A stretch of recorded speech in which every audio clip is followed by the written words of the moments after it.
Nina, a gente tem muitos casos de pessoas que levam séculos para engravidar e às vezes nem é achado uma doença, não tem uma doença caracterizada ali, às vezes nem sabe o porquê que não consegue engravidar. A gente vai esclarecer muitas das dúvidas aqui, você pode participar, eu peço a sua participação no vocebonita@tvgazeta.com.br. Quem vai contar pra gente é a doutora Maria Eugênia Simões Onofre, ginecologista. Oi, tudo bem? Seja bem-vinda. Eu te conheço. Já devo ter... Já daqui. Escuta, é verdade que 15% das mulheres não conseguem engravidar? Maria, a questão é assim, a gente tem que começar, eu acho, tentando entender o que é não conseguir engravidar, né? Porque às vezes, olha assim, parei a pílula hoje, aí dali um mês ainda não consegui. E acha que é simples problema? Assim, não, muito não é, fácil. né? O que na verdade é assim, a principal questão pra gente é a seguinte, a época mais fértil da mulher é em torno dos 20 e poucos anos, 23, 24, 25 anos, que é a época que a gente está estudando, que a gente está começando a se estabelecer no ambiente de trabalho e tal. Então é difícil hoje você pegar uma menina de 23 anos que diga, minha prioridade agora é engravidar.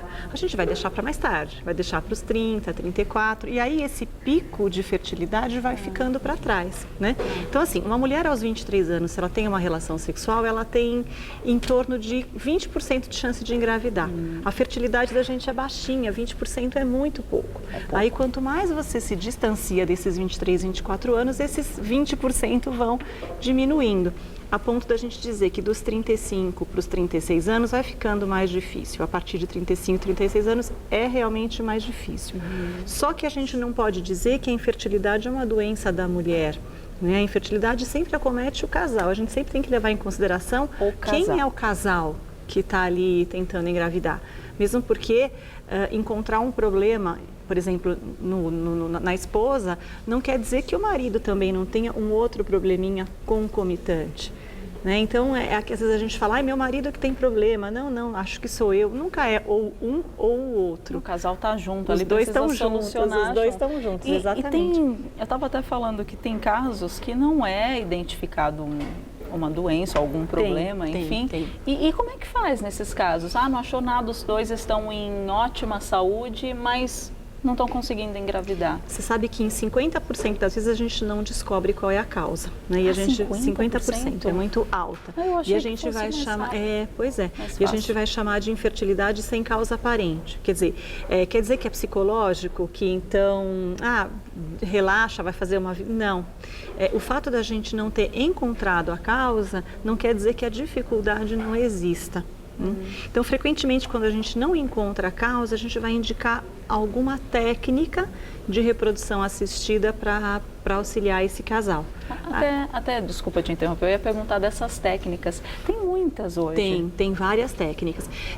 Se a gente não encontra, por exemplo, nenhuma causa, né? Se as trompas estão funcionando, se a mulher não teve, por exemplo, uma sequela de um corrimento, de um processo inflamatório que obstruiu, que entupiu a trompa, porque pode acontecer. Acontece. Né? Ou, enfim, se o homem não tem nenhum problema muito severo, a gente pode começar mesmo programando a relação sexual, né? Olhar no ultrassom, que dia que está ovulando, é agora, é daqui a pouco. Agora é o momento. É o momento, né? Quer dizer, é um impacto da pressão, mas é uma forma, né? Então você tem desde o tratamento mais simples, que é ali o namoro programado, vamos chamar assim, até a técnica mais complexa, que é a fertilização in vitro, ou o bebê de proveta, né, que a gente costuma dizer. Tá, então depois desses testes, dessas tentativas, primeiro vocês indicam isso para a mulher saber o período correto que ela está ovulando para tentar, mas depois disso, ok, não deu, aí vai fazer, né, o in vitro. A gente tenta fazer com que seja, né, para você já não partir direto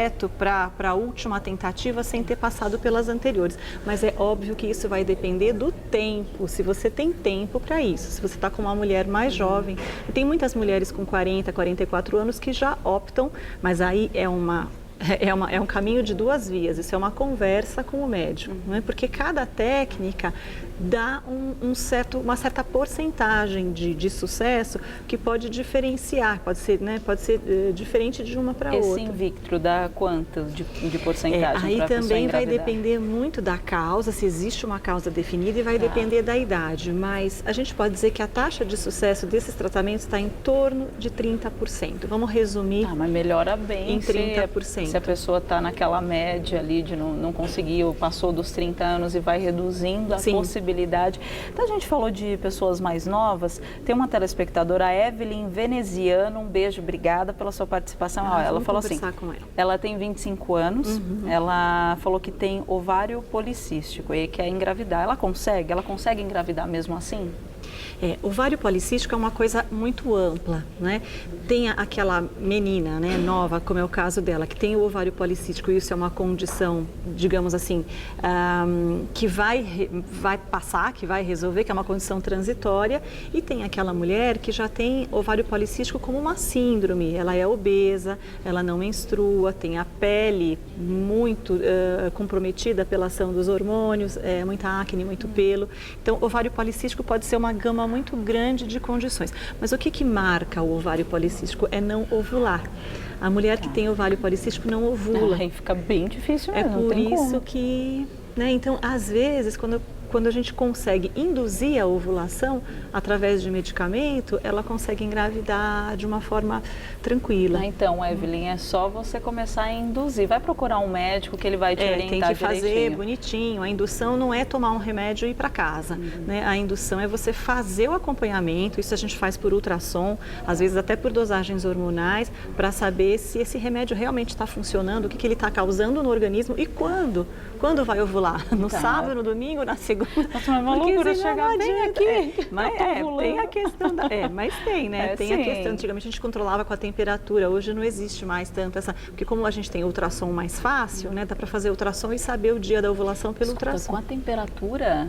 Antigamente as mulheres controlavam pela temperatura. A temperatura tinha uma subidinha, então ficava ali controlando pelo que a gente dá risada que é um tanto engraçado a situação. Né? Tem mais uma pergunta para você. A Catarina, ela gostaria de saber se a insulina alta pode dificultar na gravidez. Um beijo para você, Catarina. Obrigada pela participação. É bem interessante a pergunta dela, porque o que acontece? A insulina alta, normalmente, ela é consequência do ovário policístico. A insulina e o LH, que é o hormônio que faz com que a mulher ovule, eles são primos, digamos assim. Eles têm uma característica química muito parecida.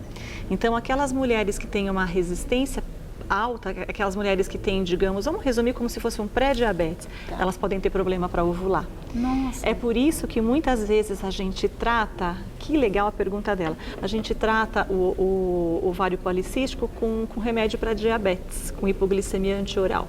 É muito comum você ver meninas tomando hipoglicemiante na tentativa de melhorar a ovulação. Nossa, é ótima pergunta. Você viu que tem tudo a ver, foi bem interessante. Tem tudo a ver, não é mito não, tem tudo a ver. Não é mito, isso não é, que muitas pessoas perguntam e são várias as respostas e a gente nunca sabe o foco. Mas aí o ideal, né, conforme ela colocou, o ideal é que a gente faça as duas coisas, né, que melhore a insulina, mas que simultaneamente você saiba qual é o dia que está ovulando. Mas veja, isso não exclui fazer os exames no marido. Porque isso é muito comum. Eu que tenho problema, eu não ovulo, eu tenho ovário policístico, mas ele também participa do processo, ele também tem que fazer os exames. Podem ter algum tipo de problema. Pode ser concomitante, pode. Um casal pode ter um problema concomitante. Então, os dois precisam fazer o tratamento juntos. Precisam. E agora, essa história de bebê de proveta, dessas mulheres que acabam fazendo inseminação artificial, aí você vê, tem trigêmeos, é aquela loucura. Você fala, mas será que eu corro o risco de ter 3, 4, 5, 6 de uma vez só? Pois é, mas aí é o problema, né? Porque esses procedimentos, eles são muito novos no Brasil. Quer dizer, a gente está lidando com isso há 30 anos, mais ou menos. Então, agora que a gente tem uma legislação que está determinando quantos embriões a gente pode transferir, hoje isso é determinado por lei. Há 5 anos atrás não era. Então, quando a gente fala em inseminação, qual que é a diferença, né, da inseminação e do bebê de proveta? A diferença é assim, a inseminação é um procedimento onde a gravidez vai acontecer, a fertilização, né, o espermatozoide e o óvulo vão se encontrar dentro do corpo. Então é como se você pegasse os espermatozoides e jogasse lá dentro no dia da ovulação. Aí ele que faz o caminho dele, encontra, né? Agora, se o marido não produz os espermatozoides ou se ela tem a trompa entupida, isso não dá para acontecer dentro do corpo. Então, o que é feito? A gente pega o óvulo através de um ultrassom, através de uma técnica de ultrassom, você fertiliza o óvulo no laboratório, você introduz o espermatozoide dentro do óvulo e você transfere esse embriãozinho pronto para dentro do útero. Tá? Quer dizer, está grávida? Não está grávida, porque se o embriãozinho vai crescer ali dentro, se ele vai encontrar um ambiente aí tem dentro daquela porcentagem de 30%, possibilidade de engravidar. É por isso que não recebe o embrião e sai da clínica grávida. Tem que esperar realmente para ver se ele vai encontrar um ambiente legal para se desenvolver lá dentro. Não. Ah, ótimo, deu para diferenciar bem. Tem mais uma pergunta para você, que é a Simone Oliveira. Um beijo para você, Simone. Boa tarde, tenho 37 anos, fiquei 3 anos tentando engravidar. Em dezembro descobri que estava grávida, mas era uma gravidez anembrionária. Isso. Será que eu tenho como engravidar novamente? Depois de quanto tempo, depois de curetagem, posso tentar de novo? Beijos, adoro o programa. Um beijo, ela é da Moca, um beijo para a Moca inteira. Ah, que bom, bacana. Respondendo a pergunta da Simone, é assim, precisa ver que orientação que ela tem aí, porque não existe uma resposta muito definida, ela precisa ver qual é o protocolo que a médica dela segue. Mas, enfim, é comum, às vezes, o óvulo e o espermatozoide se encontrarem e na hora da divisão não formar o embrião. Quer dizer, é como se a casinha estivesse pronta, mas o embrião não estivesse lá. Por isso que ela chama de anembrionada. Né? Sabe o que é interessante? Às vezes, se a gente observa isso, às vezes para engravidar você precisa fazer um aquecimento. Às vezes não dá certo na primeira, dá um reset e vai dar certo. Tá certo. É muito comum, por exemplo, perder o primeiro. Mais do que perder o segundo. É comum? É comum, é muito comum. Nossa, mas não é comum perder. O psicológico da mulher que fica. É um baque, é um luto, né? Tem que passar pelo luto e enfrentar. Então, assim, respondendo a pergunta da Simone, não tem quanto tempo eu vou esperar para engravidar de novo. É bom descansar um pouco, é bom deixar que essa camada do útero se recupere, mas ela não vai precisar ficar esperando um longo período, não. Daqui a pouco ela já está prontinha. Você sabe que não para de chegar perguntas aqui para você. Porque é um assunto muito difícil. As mulheres sofrem muito, é um assunto que gera muita dor. Porque demora para decidir, para ter. Depois que decide, aí não vem. E aí parece que na hora que não vem, todos os lugares do mundo estão cheios de criança, todo mundo está grávida. Essas meninas precisam vir aqui na Gazeta, porque aqui tomou água e engravidou. Aqui a fertilidade é verdade. Eu vou fazer um estágio aqui também. A gente brinca, né? A gente tem 2 lindos que nasceram. Que gostoso. Tem mais uma pergunta para você, a Eide Pedrosa. Ela tem 24 anos e há 5 anos ela não toma anticoncepcional e há 4 está tentando engravidar. Aí o marido já fez exames, só que não tem nada. E a única coisa que ela tem é ovário micropolicístico, desde os 13 anos. Mas o ginecologista disse que tenho tudo para engravidar, mas ainda não consegui. O que eu faço? Pois é, essas são as condições mais complicadas, né? Porque essa determinação, quem que determina, né? Que é a hora, que não é a hora, tá tudo bem, como é que a gente faz, né? Então é assim, acho que a primeira coisa aí é cuidar de si e cuidar da casa, né? Para receber esse bebê. Vamos fazer uma alimentação que seja bacana, vamos cuidar dos hábitos de vida saudáveis e a sequência, né? Quer dizer, se ela vai, por exemplo, saber o dia da ovulação através de um ultrassom ou se ela, né? Normalmente o que a gente faz é ir fazendo aos poucos. A gente tenta 2, 3, 4 vezes com namoro programado. Não deu certo? Eu gostei desse nome, ótimo, namoro programado. Não deu certo, aí a gente parte para a fertilização in vitro. Normalmente existe uma escalazinha de complexidade que o médico vai determinar para ela. É importante fazer essas tentativas. Quanto tempo eu tenho que ficar tentando, né? Normalmente a gente pede para tentar pelo menos por 6 meses. Se é uma mulher jovem, a gente pede para tentar pelo menos por 6 meses, porque 20% de tentativa é uma coisa muito baixinha. Então não dá para dizer que esse mês não deu, né? Se não deu no próximo, se não deu, aí é que a gente vai pensar que não é só uma questão estatística, né? Que pode ter alguma coisa envolvida. Então, Eide, a mesma história, só procurar um ginecologista para ele te orientar direitinho e você não fica pensando se não tem como fazer passando por esse trauma aí psicológico. Mas você sabe o que acontece? Uma vez que a gente ache que não está conseguindo, isso gera psicologicamente uma questão de ansiedade de bloqueio. Causa sim, isso? Sim, a ansiedade causa. Sabe o que é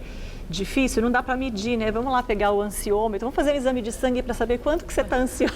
É complicado, não dá. Não e dá. Você acha que a alimentação também, a vida, a rotina da pessoa, o estresse, tabagismo, sedentarismo, os hormônios que às vezes estão embutidos nos alimentos que a gente come, tudo isso pode influenciar, mas não de uma forma que eu te quantifique, né? Tanto disso, tanto daquilo. Por isso que é importante que a gente consiga, né? E vamos controlar a ansiedade? Como que a gente vai fazer para melhorar a ansiedade? Vamos fazer um esporte, uma atividade física. Às vezes a medicina alternativa ajuda muito, uma acupuntura, um yoga, que te dá que te centra um pouquinho e ao mesmo tempo aumenta a circulação da pelve, que é uma atividade física e emocional ao mesmo tempo.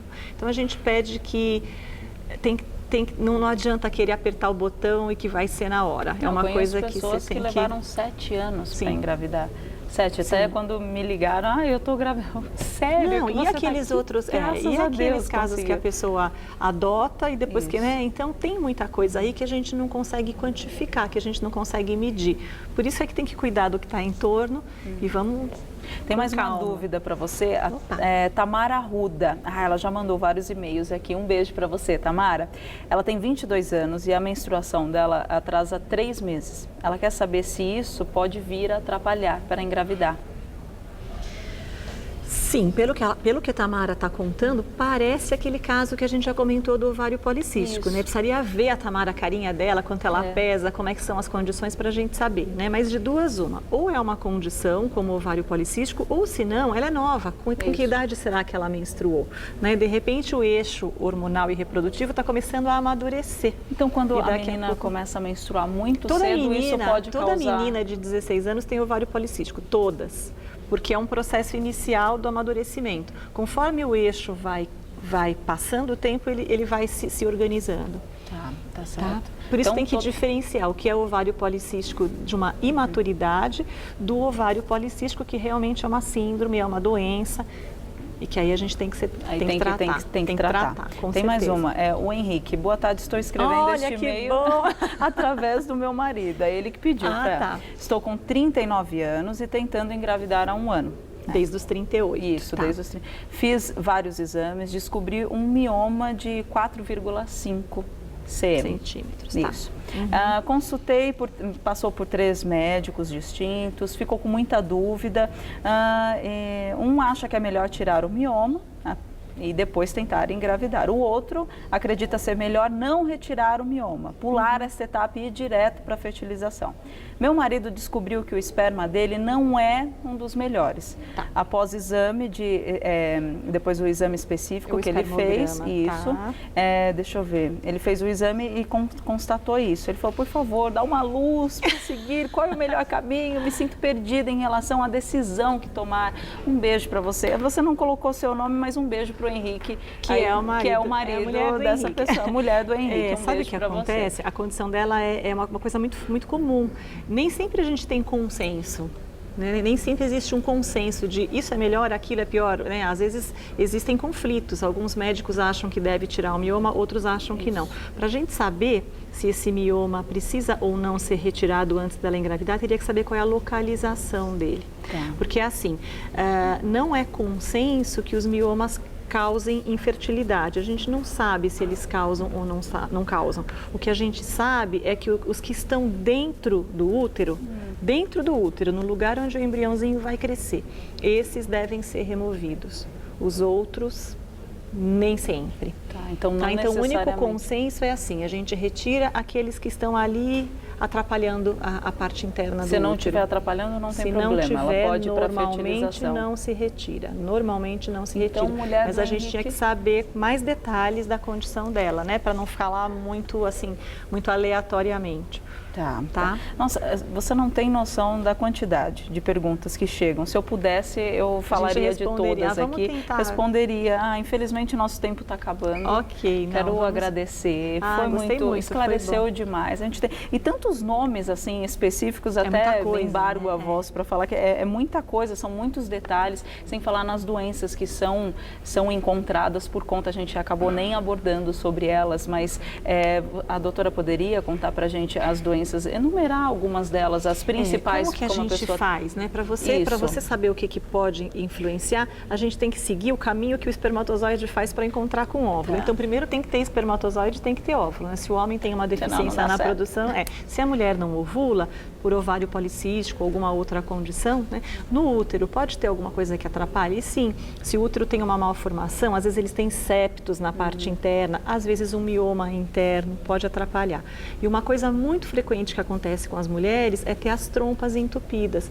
A trompa, no decorrer da vida, ela teve um corrimento que não foi tratado, teve alguma coisa que ela não descobriu, né? Então, antes de começar qualquer coisa, antes de tomar um remédio, a gente tem que saber se a trompa é entupida, se ela tem condições de transportar o espermatozoide sozinho. Até você falou de um corrimento não tratado. Isso acarreta inúmeros problemas. Não são todos, né? Não são todos, mas algumas bactérias em especial, elas vão passando com o tempo e você só vai descobrir.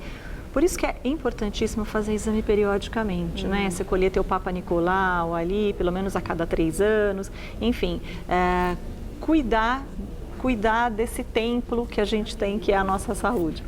Por mim, eu ficava aqui conversando. Eu também, conversando. Você aí de casa gostou bastante, que eu sei. Vou agradecer. Vou passar seu Facebook, que é a doutora Maria Eugênia. Eu costumo, quando eu saio do programa, lógico, se tiver muita coisa, eu não vou conseguir num dia mas só. Aí você mas acaba a gente responde. Então passa pra gente. O meu Face é doutora Maria Eugênia Esfera Saúde. Então, DRA, Maria Eugênia, Esfera, SPH. Isso. ERA Saúde. Então a gente encontra lá e tira todas as dúvidas. A gente conversa. Ótimo.